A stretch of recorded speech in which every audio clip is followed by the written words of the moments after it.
Hey guys, I'm Scott Berry with Roland US, product specialist for keyboards, and I'm here at B Street Music in San Mateo, California. You guys got to come down here and check this out.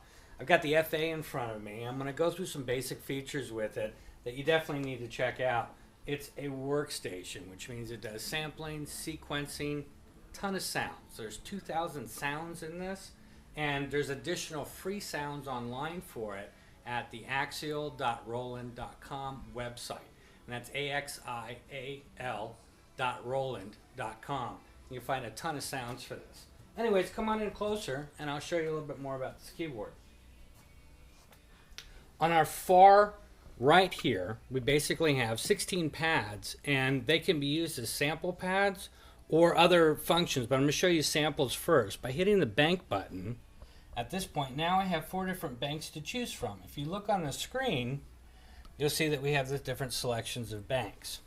So I'm going to go ahead and select bank 4 by pushing the pad over here, 4, and now I'm into a completely different set of samples. Now with the samples, I can actually hold 4 of them down at a time, and they're all different things, so depending on what we're doing. So get drums, bass.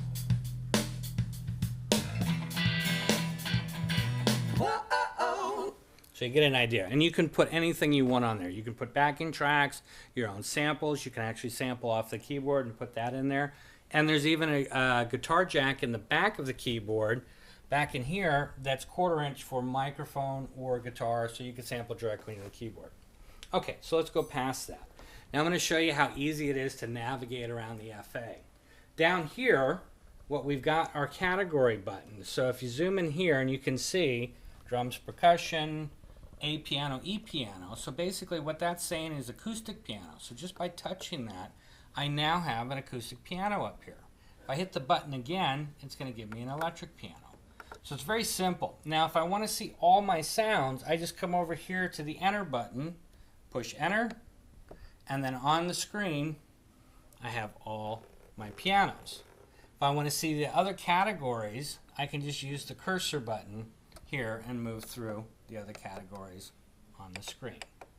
So it's very easy just to find simple sounds. And again, you've got 2,000 sounds sitting here. Now let me show you basic things that a lot of us keyboard players want to do. We want to do a simple layer. We want to take possibly like piano and strings and layer it into a mode. We actually have a dedicated button here. It's called dual or dual mode. So by pushing dual and then looking at the screen, I see 2 sounds on top of each other. So right now they're pianos, but let's say I want a string, I can just go over and grab strings. Now I have a piano and strings, and I'll give you an example real quick. Let's say I decide that the piano or the strings are a little bit too loud. I'm going to show you over here, we have 6 real-time control knobs that can do different functions, as you can see underneath. There's a red arrow that lights up. Depending on where that arrow is the line that it corresponds with. So the top line at the very, very end here, it shows level. Well, since the strings are highlighted, they're in the blue color, I can grab that last knob and control the volume of the strings. Now what's great about this is I didn't do any programming. If it's something that I really wanted to save, I can easily just hit the right button. But this is just something I can just grab with a button and customize on the fly. Right next to the dual button is split. So by pushing split and then looking on the screen, I can see what's in my left hand and I can see what's in my right. So it's very visual feedback on the screen that you're seeing of what's going on. A lot of times we just see 2 sounds. We don't know which one's on top or on bottom, where the split point is, etc.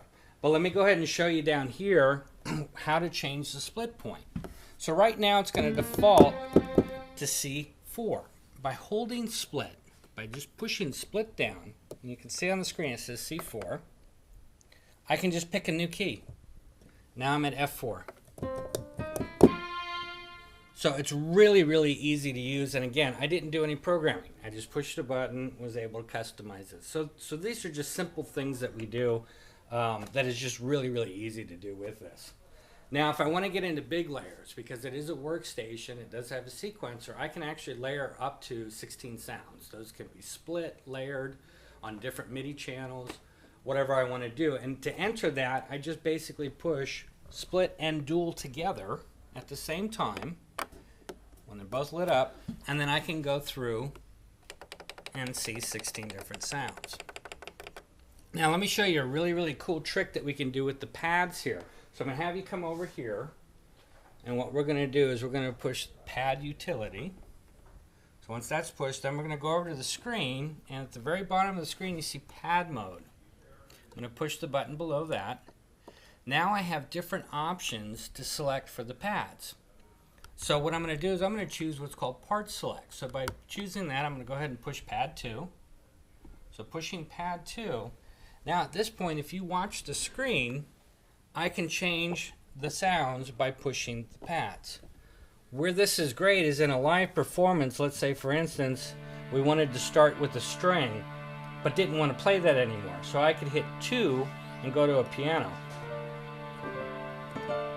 And then the string would die out. I can go to the next sound.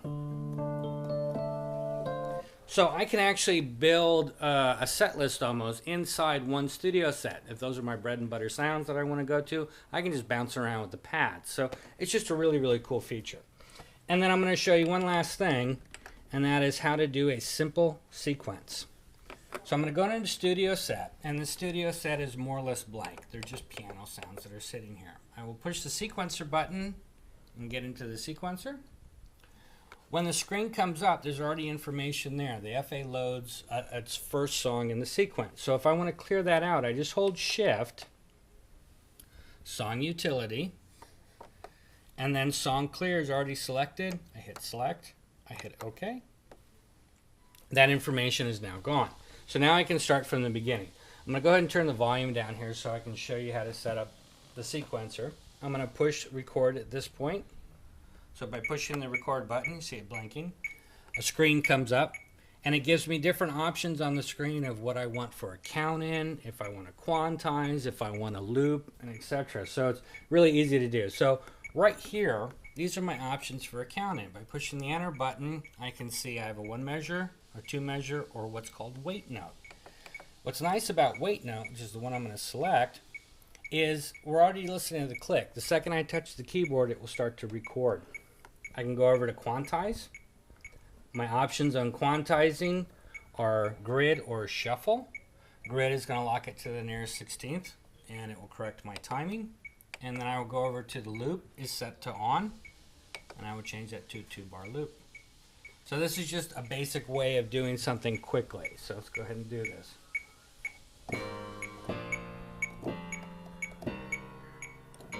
So now I've got a loop going. Let's say I don't like that sound. I can easily change it right here on the fly. By going over to the record button, if it's blinking, I'm in what's called rehearsal mode. And in rehearsal mode, I can do whatever I want to try things out without having to stop the loop. So I'm going to go ahead and move to another track, which I can use the cursors or actually even the pads, because we have the pads still set up. So I can move tracks this way. I'll come down here and I'll pick a bass. I have a bass category. I'll push bass.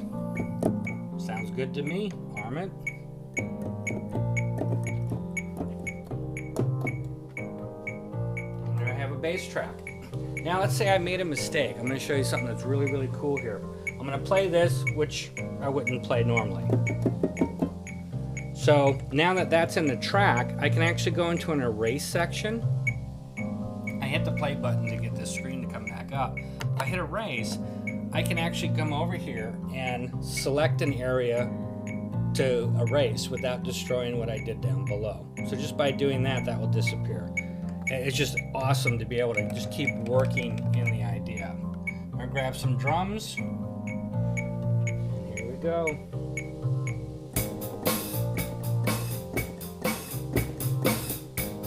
And there we go. We got some drums. Now, at this point, I really don't need my click anymore, so I can come over and just hit the tap button and get rid of the click. Move in, I'll grab one more track, how about some strings? Sure.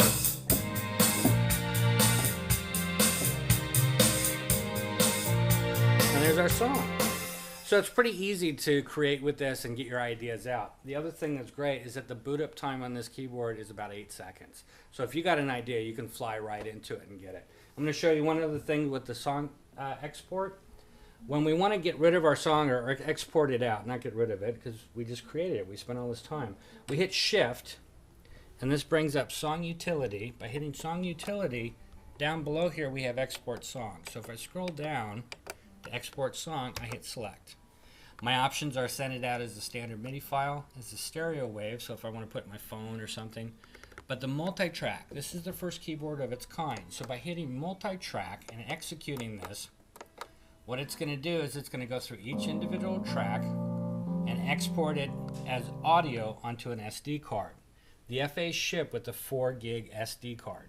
So that will all be printed into that, and then I can pop that SD card out of the back of the keyboard, put it in my computer, and now I have 16 individual files that I can pull from and continue to mix with and go from there. And then one other feature, DAW control. By pushing DAW control, you'll see that this is already set up for Logic, Sonar, and Cubase, and there's a user area. So if you're using another DAW, you can set the pads, the transport, the knobs, all can be controllers for your DAW. Thanks again for watching, guys. Again, I'm Scott Berry with Roland US here at B Street Music in San Mateo, California. Come down and check this out.